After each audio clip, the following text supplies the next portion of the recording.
रामकृष्ण हरी अवधूत चिंतन श्री गुरुदेव दत्त। कशी आहात आपण सर्वजण? मजेत असाल, भगवंताच्या भजनात तल्लीन असाल अशी अपेक्षा करते आणि आजच्या व्हिडिओला सुरुवात करते। 10 जूनला आपल्याला वट सावित्रीची पूजा करायची आहे, म्हणजेच 10 जूनला वट पौर्णिमा आहे। या दिवशी आपल्याला योग्य मुहूर्तावर पूजा करावायची आहे, जेणेकरून आपली पूजा व्यवस्थित जर झाली तर अखंड सौभाग्यवतीचं जे एक प्रकारचं कृपाछत्र जे आहे ते आपल्यावर भगवान परमात्मा ठेवणार आहेत। म्हणून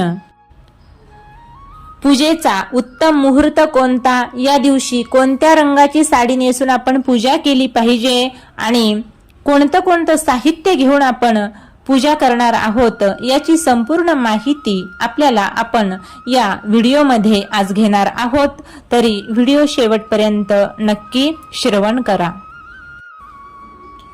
पौर्णिमा तिथी 10 जूनला सुरू होते सकाळी 11:35 आणि पौर्णिमा तिथी समाप्त होते 11 जून दुपारी 1:13।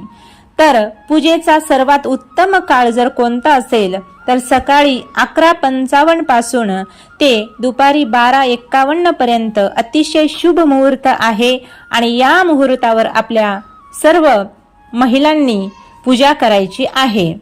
आणि सर्वोत्तम जर वेळ म्हटलं तर सूर्योदयापासून दुपारपर्यंत केव्हाही आपण पूजा करू शकता। तर वटपौर्णिमेच्या पूजेसाठी लागणारं साहित्य आपल्याला माहीतच आहे।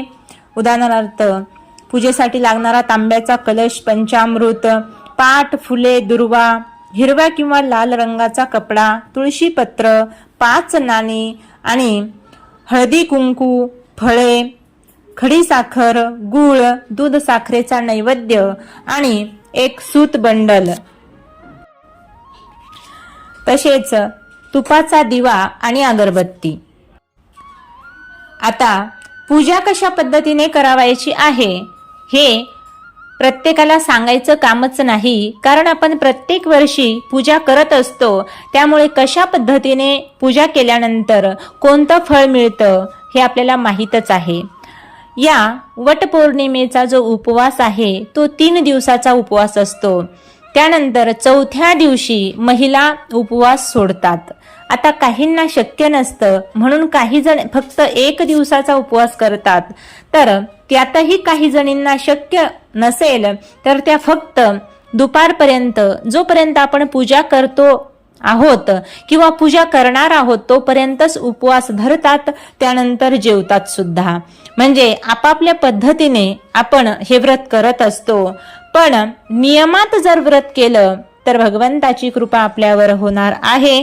म्हणून जे नियम आहेत ते आपण फॉलो केले पाहिजे। ज्या महिला उपवास करणार आहेत त्यांनी 3 दिवसाचा ज्यांनी उपवास केलेला आहे त्या याही वर्षी उपवास करणारच असतील तर त्यांच्यासाठी जे आपण स्नान विधी म्हणतो ती सुद्धा वेगळी विधी आहे। पहिल्या दिवशी तिळाने स्नान करायचं आहे, दुसऱ्या दिवशी आवळ्याचा रस आपल्या आंघोळीच्या पाण्याच्या मध्ये मिक्स करून आपल्याला स्नान करायचं आहे आणि तिसऱ्या दिवशी मात्र आपण जे स्नान करणार आहोत ते वडाचे जे मूळ आहेत, वडाचे मूळ वाटून आपल्या स्नानाच्या पाण्यामध्ये मिक्स करून त्याने आपल्याला स्नान करावायचे आहे। ही अगदी उत्तम स्नान विधी आहे आणि पूर्वापार चालत आलेली आहे। म्हणून ज्या महिला 3 दिवसाचं व्रत करणार असतील त्यांनी नक्कीच अशा प्रकारचं जर स्नान केलं तर आपलं जे पुण्य आहे त्यामध्ये वाढ होणार आहे। तर अशा पद्धतीने आपण पूजा केल्यानंतर आता पूजा करताना हिरव्या किंवा लाल रंगाच्या बांगड्या आपण परिधान केल्या पाहिजेत। त्यानंतर जे आपण साडी नेसणार आहोत, आता काही जणी असतात तर त्यांच्याकडे वेळ नसल्यामुळे त्या ड्रेसवरच पूजा करतात, पण शक्यतो सौभाग्यवती महिलांनी वटपौर्णिमेची पूजा करताना साडीच नेसली पाहिजे असा आग्रह आहे। तर कोणत्या रंगाची साडी आपण नेसल्यानंतर आपल्याला अधिक पूजेचं फळ प्राप्त होईल ते आपण पाहूया। सर्वात महत्वाचा रंग, सौभाग्याचा रंग जर म्हटलं तर तो रंग आहे हिरवा. आपण बघा, देवीला सुद्धा हिरवी साडी चोळी अर्पण करत असतो, किंवा लाल कलरचा जो रंग आहे तो सुद्धा कसा आहे तर तो सौभाग्याचा रंग आहे.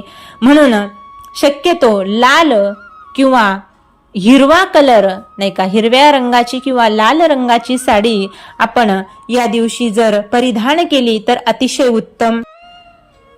बघा, जेव्हा एखाद्याचं लग्न होतं, एखाद्या मुलीचं, त्या लग्नामध्ये सुद्धा जास्तीत जास्त हिरवा किंवा लाल रंग वापरला जातो. म्हणजेच काय तर त्या नवरीची सुद्धा साडी लाल रंगाची असते, किंवा आणखी एक रंग आहे तो सुद्धा सौभाग्याचा रंग मानला जातो, तो आहे गुलाबी कलरचा रंग. तर या 3 रंगाच्या साडी, या कोणत्याही म्हणजे 3 रंगापैकी कोणत्याही रंगाची साडी तुम्ही या दिवशी परिधान करू शकता, जेणेकरून जे पूजेचं पावित्र्य आहे ते सुद्धा राखल्या जातं आणि आपल्यावर सुद्धा भगवंताची, माता लक्ष्मीची विशेष अर्थाने या दिवशी कृपा होत असते. म्हणजेच काय, या दिवशी भगवान विष्णू आणि माता लक्ष्मी यांची सुद्धा पूजा केली जाते.